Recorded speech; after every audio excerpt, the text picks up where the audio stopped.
Hello, magandang araw po sa inyong lahat, no. So update na naman po tayo ngayon sa ampalaya na tanim ni Boss Arnold, no. So kung makikita nyo, ayan, napakaganda ng kanyang ah, ampalaya ngayon, no, di ba? No?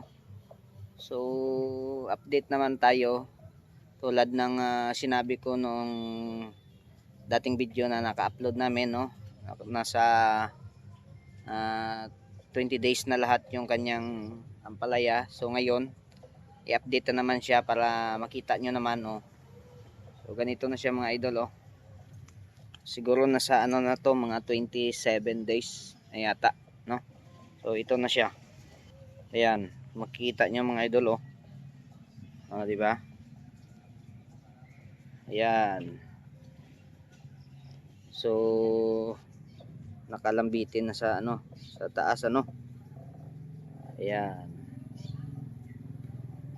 So napakaganda yung kanyang paglaki. At siyempre ito na yung kanyang bunga, no?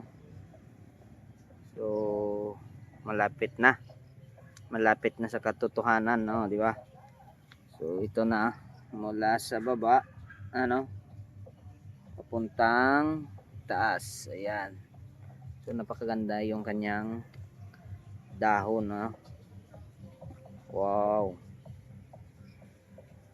O, di ba? So sa mga hindi pa nakapag-subscribe diyan, no, ng aming mga YouTube channel, so subscribe nyo na para ma-update kayo sa mga panibagong upload namin, no. Ayan, makikita nyo mga idol, nasa 200 na ano to na piraso. Ayan, no. So napakaganda yung kanyang paglaki. Ayan. So thank you so much for watching mga idol, no.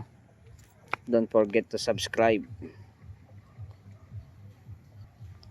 Ayan. So what's up? Shout out sa mga taga Iloilo City, no.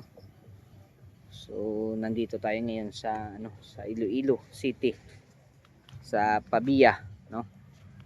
So sa mga kapwa natin planters diyan, no, big love shout out sa inyong lahat. At magandang araw, no. So bye bye, see you next video mga idol.